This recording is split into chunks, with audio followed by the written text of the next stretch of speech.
Wala akong alam kung ba't sa'kin galit ka lagi. Di nakita maintindihan ano ba ang nangyari. Di ka naman ganyan pero bakit parang nagbago? Na ang pakikitungo mo sa'kin pati lambing mo ay unti-unti na rin nawawala. Kapag ikay tinatanong laging sagot mo sa'kin ay wala.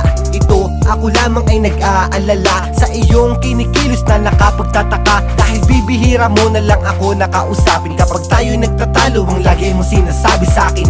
Mas mabuti na lamang siguro na maghiwalay na lang tayo. Dahil ako'y nahihirapan na, pero patuloy kang sinuyo hanggang sa ating maayos. Upang ating pagsasama ay hindi matapos nang ganun-ganun lamang nakadali. Pero di ko inasahan dumating ang sandali.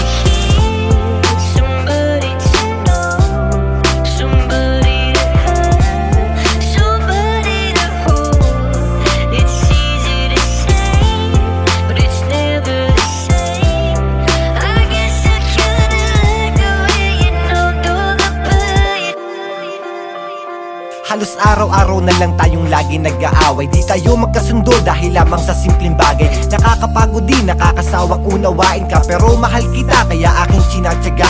Ang ugali mo na aking pinipilit na baguhin. Minsan nga gusto ko nang putulin ang namamagitan sa atin.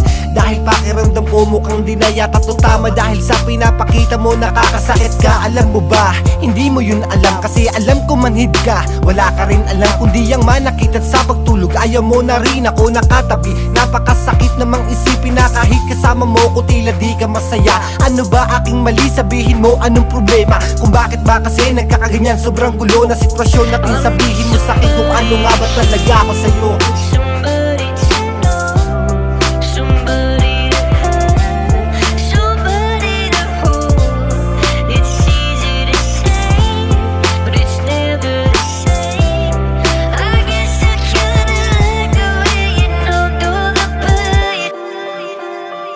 Ang sakit na, tila ba gusto ko nang tumigil. Ayaw nang umibig ang puso ko lang ang pumipigil. Dahil sa kadahilan tila'y wala akong halaga sa'yo. Wala akong alam na paraan para lang maibalik ko ang dating ikaw. Ngunit ngayon ay unti-unti lumalayo na ang loob mo sa'kin.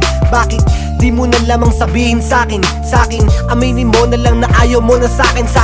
Nang hindi ako nahihirapan mag-isip na kung ano ang totoo. Seryoso naman talaga ako sa iyo. Pero bakit ba'y parang tila ako mali sa isip ko naman lagi? San ba ako nagkamali? Dahil nagbago ang timpla at nag-iba na rin ang lasa. Ugali mo ngayon tila mas lalong lumala pa. Wala na rin pag-asa na muli magbago ka. Ito ang hugot na hinugot ko sa aking nadarama.